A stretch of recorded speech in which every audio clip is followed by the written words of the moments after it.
So let's just take a moment of quiet and consider what your questions are about your practice. It's always good to check in and say, what am I working on? And what do I not know? And what would help my practice right now? So we'll be quiet for a minute.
Okay,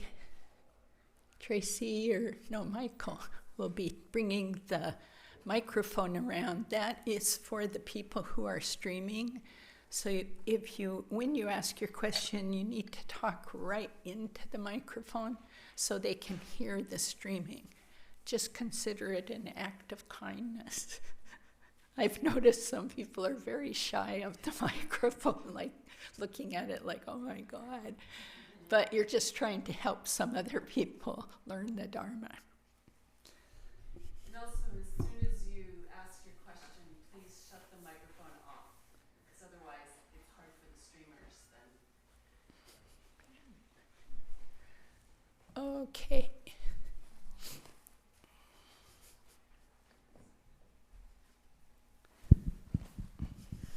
Hi.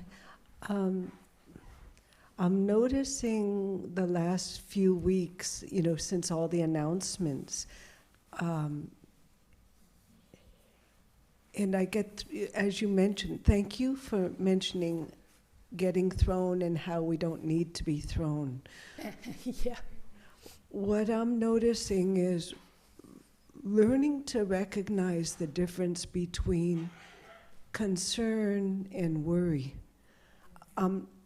I'm not worried, but there is anxiety, but it's not worry, because I trust the Sangha, I trust our wisdom, and if we do go slow, it will rise, it will come to the surface and we can see it.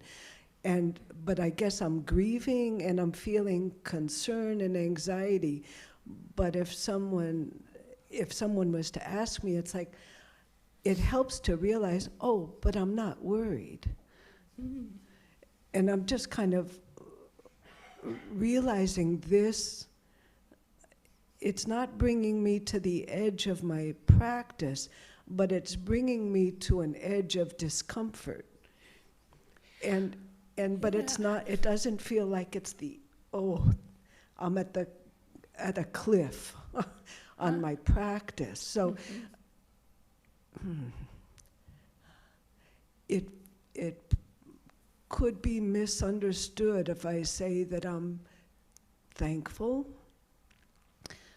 for the chance to see this, but there is an element of that. An element of being thankful to have the opportunity to see this, even though it is a suffering and it is anxiety and it is unease and it is all these things. There's also a bit of thanks to be able to see, but it's not worry. Huh, nice. Yeah, nice in a weird way. No, I think in a significant way. The other thing I've been working with is, and all of these just come from teachers, and the teaching is everything that shows up is the teacher. And we forget that over and over. We like some teachings, and we don't like other teachings. This is a teaching. This whole transition in this Sangha with our teacher, with our other teacher, with teachers coming in the future. It's a teaching for us from what's called the guru of the Dharmakaya. I mean, when we sign up for Buddhism, especially the Bodhisattva path, it's not about love and light and flowers all day. I wish it was. That's all I want. I want constant vacation and constant joy. Well, that can happen, but who's going to generate it? I think someone else is supposed to generate it for me. No one's ever supposed to die who I love. No one's ever supposed to, get angry with me or change in their capacity or change in their attitude towards me. And what words did I say 3 times? Me, me, me, me. But Buddhism's all about understanding that me is what causes the difficulties. No, not the me. The misconception that me is separate and the most important and the arbiter of everything and the one that knows what to do and therefore, causes lots of problems. Buddhism's, all about seeing what the truth is, and that can be terribly uncomfortable. Terribly. One of the other things that's helped me recently is hearkening back to when I got the diagnosis of breast cancer now it's so interesting, it feels so old, 2006. But at the time, you go through this period of time where they don't know which kind of cancer, so you don't know. So it could be a death sentence, yes. And, at 59, you don't want to die. And that was some of the best practice of my whole life, partly because I was so close with my teacher, Venerable Chidren, who was just walking me through it and kind of not letting me get to the crazy place. I don't mean not letting me, but guiding me through the crazy places. So, yeah, when, it's all about what you said, Cynthia, seeing it. I see the anxiety. Yeah, it's there. The question is, do I believe it and then build my story based upon it? That's the trick. And that's okay too, but see, I'm making up my story based on my particular attraction, aversion. I really appreciate that you brought that up. Thank you. Yeah. I just wanted to comment. I'm fairly new in this community. I haven't been here 4 years yet, which I think is fairly new. And 40 years, did you say? 4 years. 4 years. I thought you said 40. No, 4. We are old, but... We are old, but before I was here, before I moved to Oregon, I was in about 5 different communities. And I think in this community we have more untapped potential and experience than in all those 5 communities together. Yeah, it's so huge. I don't know what we're really so anxious about because, when I think about it, it's going to be really, really hard for us to screw this up. Thank you. Thank you. We have an awful lot going for us here, so Yeah. I think we really ought to just kind of chill out and in my best Buddhist terminology. And, somewhere it said, and I don't remember what exactly the teaching was, but it was that what's important is the teaching, not the teacher. And we need to remember that. I mean, I've had some really less than perfect human beings as teachers. Yeah. And learned an awful lot from them. Yes. Yes, So- and we bow to them because we learned from them. Let's maybe just kind of take it all in stride. We're going to be okay. I would say, yes, if we practice. If we don't practice, we can make a mess. Thank you.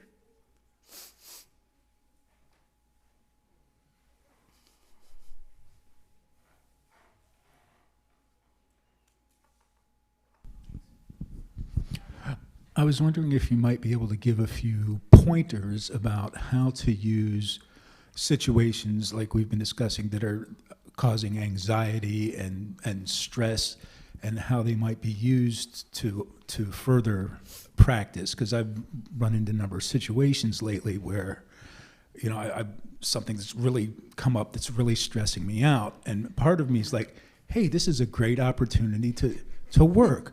And, you know, this goes back to something that Michael said a couple of times about, like, working with the worst thing that could happen. Yeah. And then, so part of me is like, yes, this is a great opportunity. But another slightly larger part says, ah!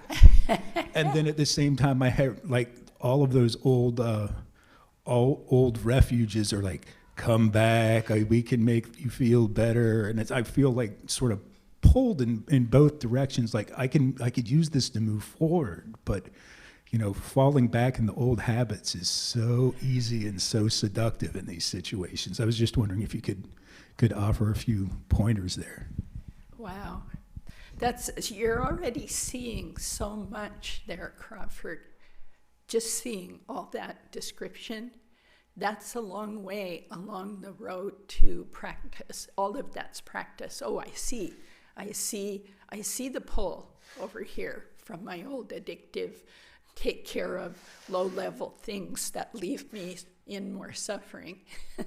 And I see, oh, this is an opportunity to practice. I also see my confusion. What do I do? One of the very main ones is Tonglen, the taking and sending. And people get confused about what, take and send what. So if you're anxious, you take on all the anxiety of others. And you give to them whatever piece you have in your family, the Dharma, your good situation. So imagine the anxiety of refugees. You know, it starts to put things in perspective for us. Or imagine the anxiety of someone who just got a diagnosis of cancer, or they just got news that their child got hit by a car and died. These things are going on all the time. And the grasping at a self that does not exist in the way we grasp, and then we exaggerate that self. And then we suffer because we're spinning in our own little tight world. And Tonglen's all about blowing that open. So, for example, when my stepson did get murdered violently in Ecuador, I've talked about that before, at age 23 on an exchange program, the best thing that my teacher told me, as I called her sobbing on the phone, just a total wreck, she said, I mean, of course she comforted me, she's very kind, and then she said, I want you to think of all the mothers that have lost their sons. All of them. And some really amazing things happened out of that. One of them was that I suddenly felt comforted because I was in a group of people. It wasn't me alone in my room freaking out from the phone call. It was like, how many mothers millions. Boys go off to war, killed here and there. I was just stunned by how much comfort it brought to simply join with them in their suffering, in our suffering. And then that opens the bodhicitta, because you see, so many people have this same thing. I'm not special, my suffering is not special, I'm not isolated. And then you start taking their suffering and sending out all the goodness that you can. And then I worked on that for a while, and then I went to her again, because it takes a long time to get through grief, etc. A long time. Be patient with ourselves. And then she said, by then they had arrested the young man who had shot Max and killed him. And she said, now do Tonglen for the mother of Emilio. That was intense. And it, again, really helped my mind. Like, wow, we're suffering off the loss of Max. Horrendous. She's suffering off of finding out her son murdered someone for money. I was like, that feels greater than what I'm having to face. Comparisons are stupid, but you get it. So just do that every time. If it's a fracas at work, go in your office for 2 minutes. Then you take on all the suffering of people who are right now at work running into difficult situations. If it's about having a leader in your country who you don't trust, you don't like, then you take on the suffering of people living with full-out dictatorships, where assassinations and murders and torture are occurring with anyone who dissents. We really have to join with the suffering of the world if you're going to be on the Bodhisattva path. I always hearken back. We just skip over the very first thing the Buddha taught. Suffering is. And sometimes I think we're almost at a disadvantage as kind of in the middle class or upper middle classes of America. We get so padded in with our material distractions that we're just shocked about if any suffering comes to us.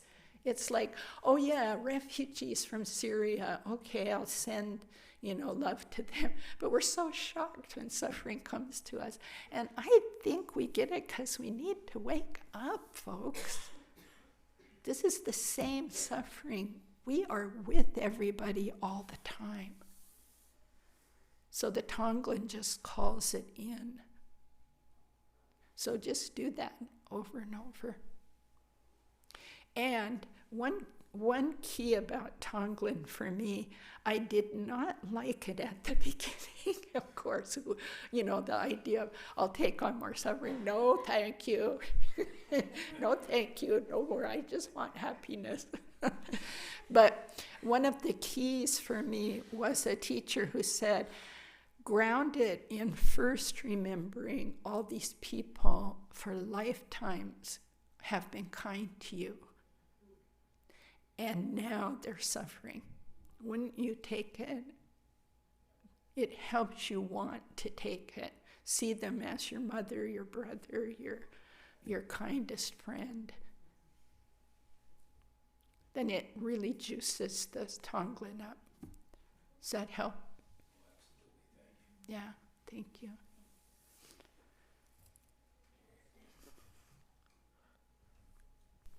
Okay.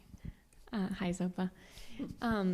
I guess continuing on that, I'm wondering if you could maybe speak to like the concept of justice as someone who has experience in that field, and also, one extreme is people who see so much goodness in a person that they maybe don't want to speak out against They something. don't want to be what? They don't want to speak out against something that has speak out. happened. Yeah. Like last year with the Me Too movement, there's more voice to it.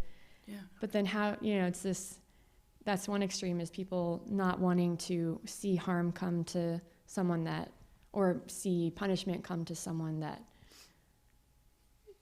in some ways, I don't know if deserves it, or at least needs to be Someone who withheld from deserves it. community, Uh-huh. or just kept from doing more harm. But at the same time, our justice system is better than some, worse than others, as far as the actual process. Mhm. So how does someone stay conscious in making certain maybe choices or being in that? Yeah. Lama Michael has said really often lately, no one deserves to suffer. And so start there. No one deserves, I would say, more suffering. So one of the compassion practices is seeing really clearly anybody doing harm, anywhere, is doing it out of their suffering. Humans have Buddha nature. So when we move away from it, we move away from, because we're suffering. Here's our amazing Buddha nature. We move away. That's suffering. We're not living in it. So all the texts, especially Shantideva in The Way of the Bodhisattva, talks about this a lot. Like, if someone hits you with a stick, you don't get mad at the stick. Don't get mad at the person. Get mad at the person's suffering that's causing them to do that. So we have to deepen our compassion, grounded in equanimity, which means the same compassion towards friend, family, enemy, and stranger. Those are the categories. And we have to work on it on the cushion, okay? Because if we don't work on the cushion, we're going to go out and we're going to make our discriminations, friend, family, stranger, enemy, and we're going to act on those. The Dalai Lama always starts his talks with, everyone wants happiness. Everyone. Every human, every animal, every sentient being. And we all suffer. And until we get it, that we are more alike than different, we're going to make these discriminations. So justice is tricky because whose justice?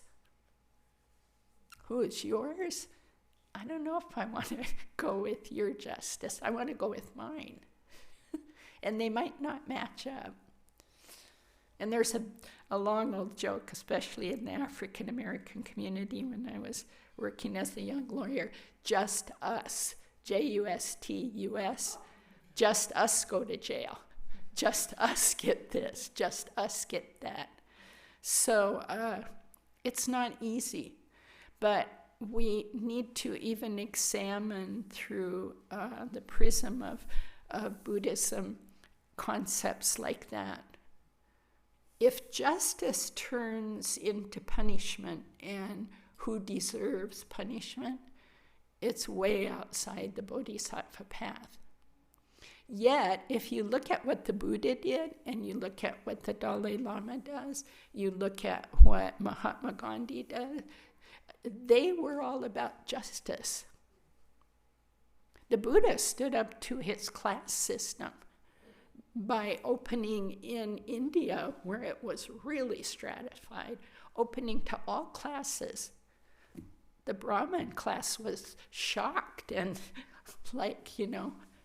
and he allowed women in after a struggle. But he did allow women in, which was also totally shocking 2,600 years ago. So we can be about justice. I kind of use Martin Luther King as my model for that. And he always said, hate will get us nowhere, and love will get us there. So how he got so far, as did Gandhi, because MLK pattern on Gandhi is it's a practice of deep love, no hate. So mostly we work on justice, as I did as a young activist, with a lot of anger, righteous anger. I know what should happen. I went out and did a lot of what I thought should happen. Some of it was helpful, but some of it was damaging to me and to those around me because it had a lot of anger in it. Now, there is a kind of righteous anger, but I think you got to be pretty far on the Bodhisattva path to do it well. Maybe as far as Jesus, in the temple, when they were doing sacrifices in the temple and charging a lot of money for it. He got very angry about the money exchange because it was deflating the spiritual meaning. So he went in there with a whole lot of righteous anger. But you see, he loved everybody involved. It wasn't like, man, I hate those rabbis. It wasn't like that. And we don't generally go into justice with that wide open Bodhisattva heart. Is that helping? We still have to figure out what to do. But first you have to get your view and your values. Then what to do is more clear. Most of the time we go out and do things and we don't know which values we're bringing and we get confused. Right, thank you. And then one last thing is, I guess I'm wondering if you've ever seen it where someone can say from a really deep place, I love this person very much and I still believe that they should be imprisoned. Oh, sure. Yeah. I wouldn't put people in prison now. The prisons Right. are, of course, really bad. But yeah, people have to get contained. I love my grandson very much, but when he throws his food at the wall, you need to bifurcate the behavior from the person. He needs guidance, okay? Even grown-ups need guidance sometimes, and they're not getting it. But you know what else? We also think we're the ones to guide them. And sometimes we're not. And you know what will? The Dharmakaya. The Dharma will. The way will. We're very impatient. We want it fixed now. Put him in jail now. Jail him. But, I have no idea if that's the right thing. Really. It could be what's playing out is, quote, and I want to take that back, right thing, wrong thing. I don't know if that is the most effective thing for waking everyone up. We can also look at the results of the current political situation or even the transition here and see goodness rises because of the challenge. We have to see that. But if you listen to just mainstream news, you won't see that. You have to look a little deeper. Who's rising up? Who's doing what? Lots of goodness rises in the face of suffering. Otherwise, we'd all be dead. Really, seriously. Every war that's ever been, goodness has risen during it, after it, before it. Now, I'm not pitching war, but do you see? It's way more nuanced than right, wrong, good, bad. We have to grow up out of that. Yeah, Buddha calls those childish views. I'm just rife with them. But you see them, and then you try to move. Thank you.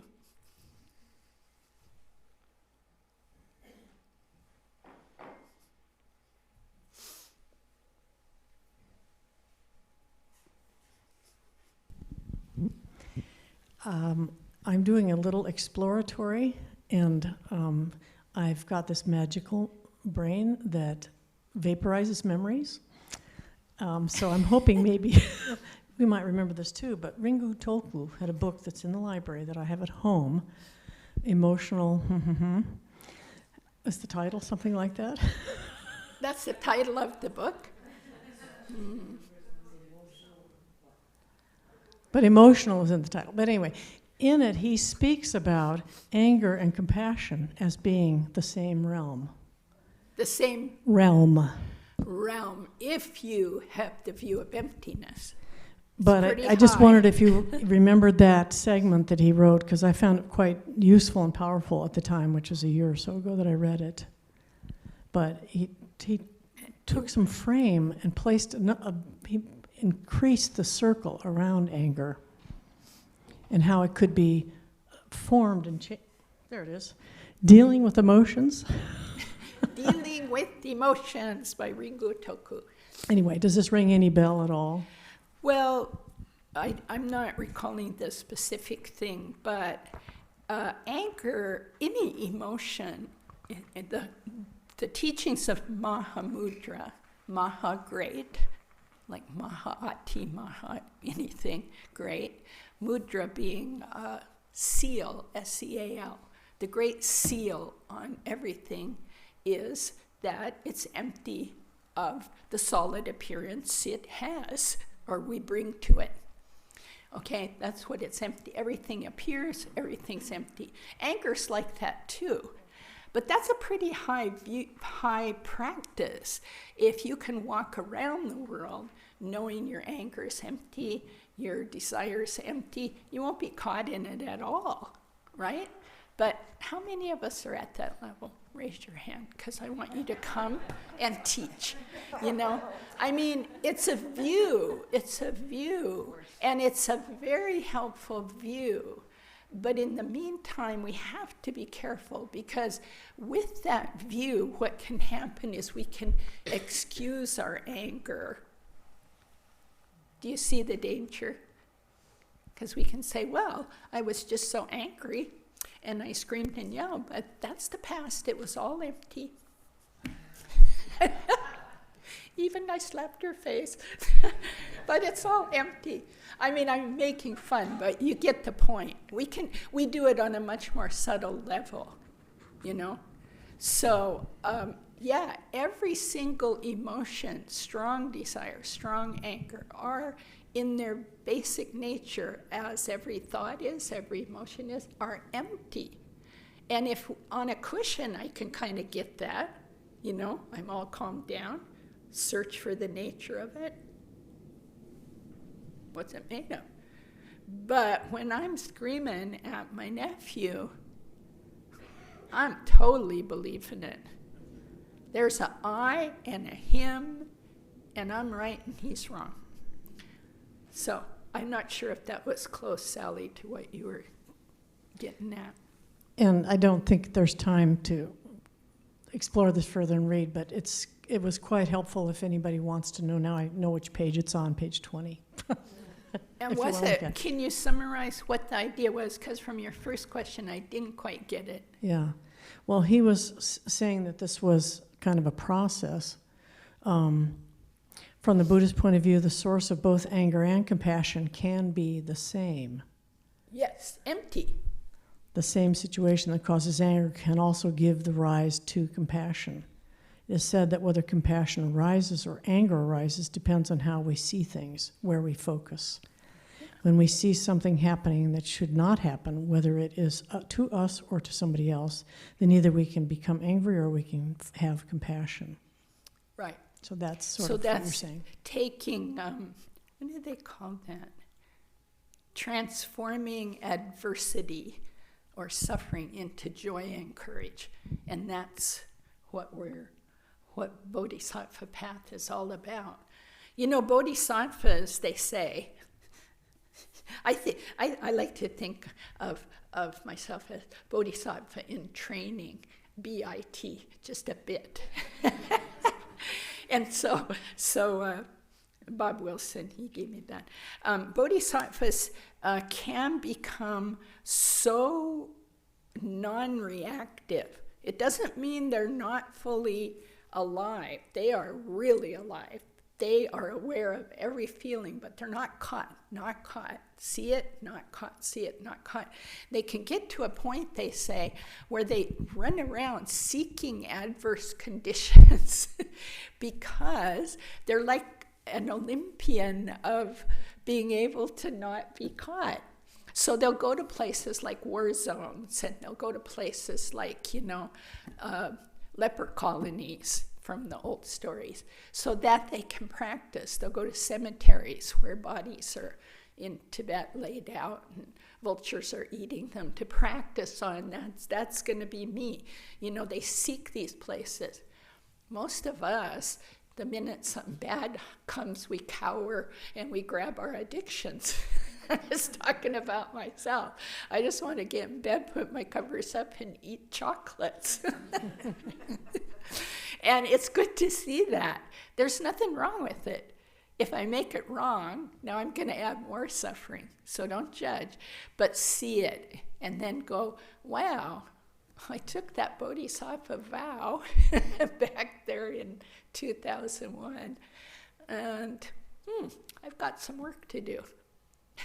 Because the minute something looks, and I say looks difficult, is it difficult in its nature? No. Because everything in its nature is equally empty of anything. Empty of good, empty of bad, empty of black, empty of white.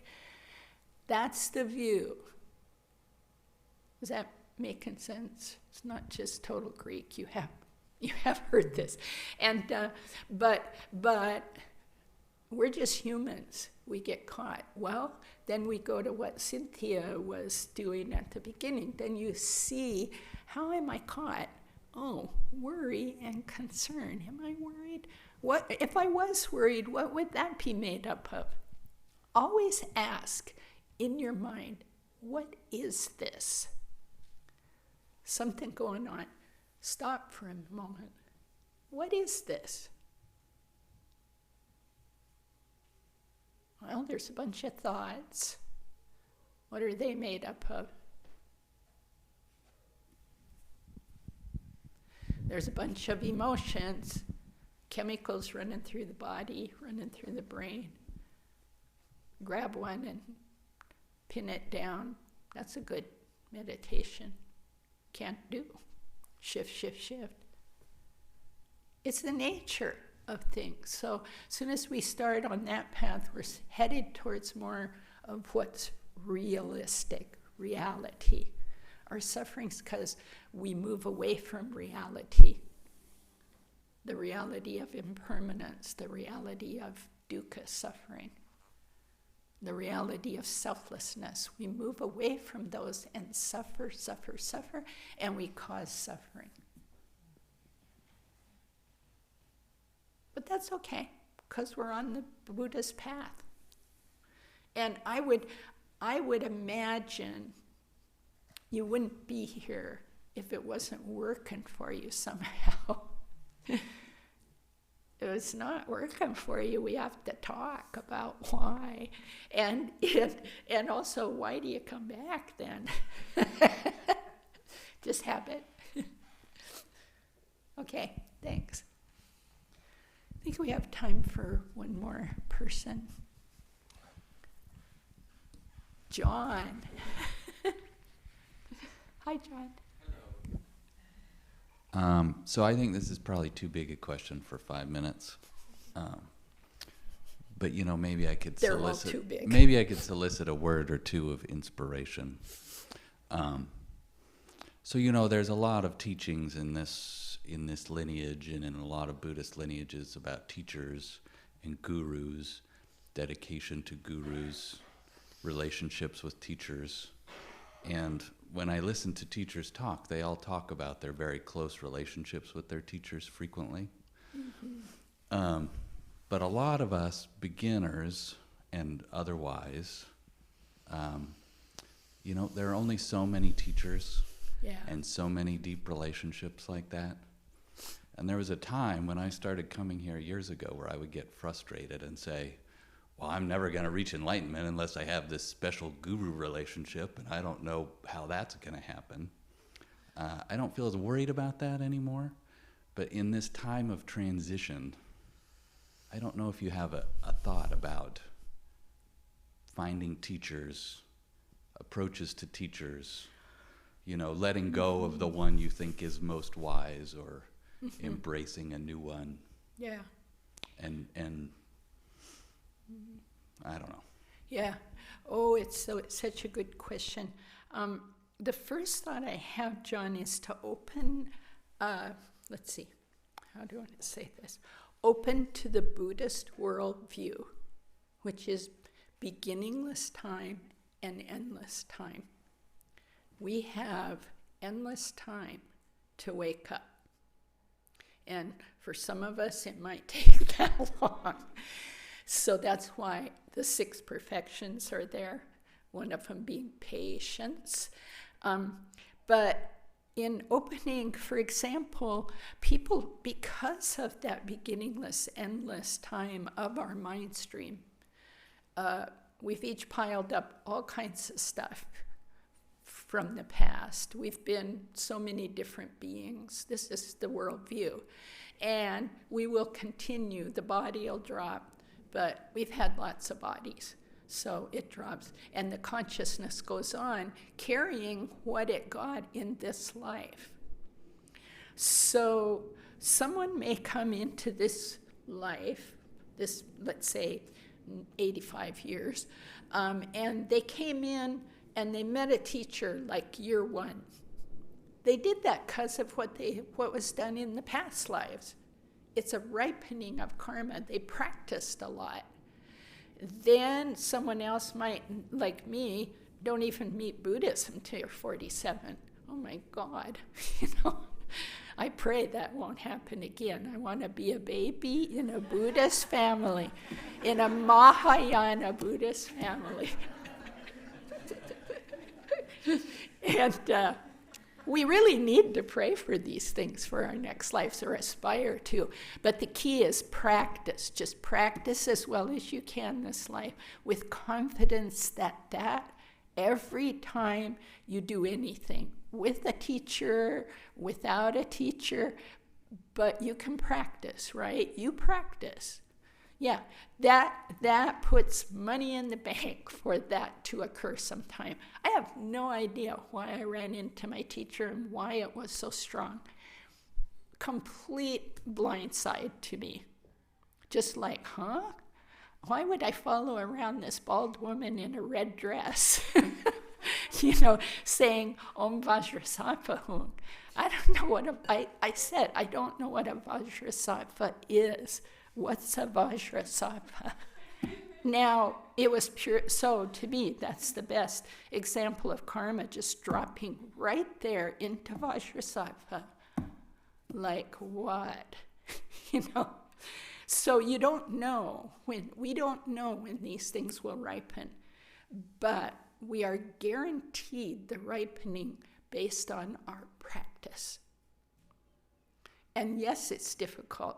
My teacher said, when we asked her the same question, she said, you all think I see Lama Zopa all the time. He's got thousands of teachers. I see him 10 minutes every 2 years or something.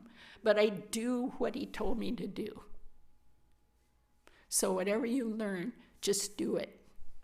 And then the results come. We want the results before the causes, but we have to create the causes. Thank you for that.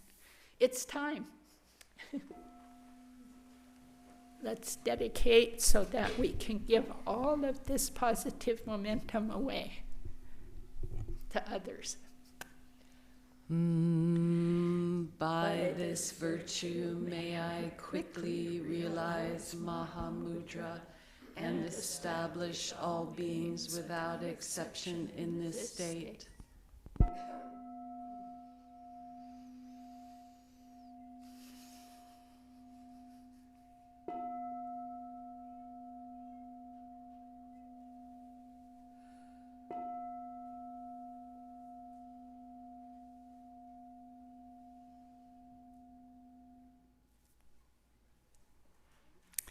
Thank you, and you can come back at 6:30.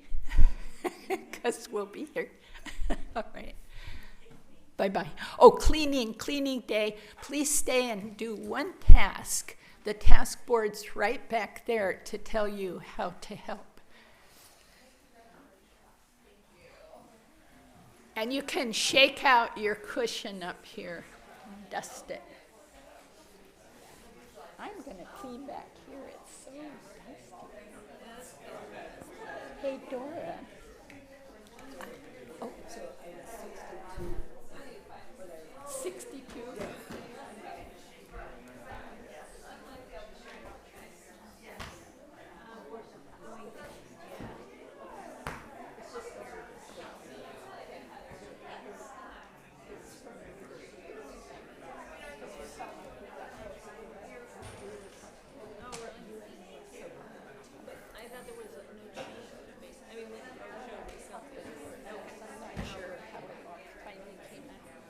You haven't met yet. Okay. All right. Are you coming back tonight? No. You might have to. See how I feel. I like to, but yeah. Yeah, exactly. And thanks for saying that. Yeah, sure. I don't know if it's a good idea or not. I think so. I thought it would get your mind on something. Figuring this all out. Prepare Dharma. So you're going to have to prepare some Dharma. Yeah, That's what I mean by. I don't call it something. You don't what? It's all Dharma. It's all Dharma, Dora. Well, I don't know. My ice cream. Your ice cream is Dharma. Could be craving or it could be bliss. Depends on the mind. Oh my God, look at this.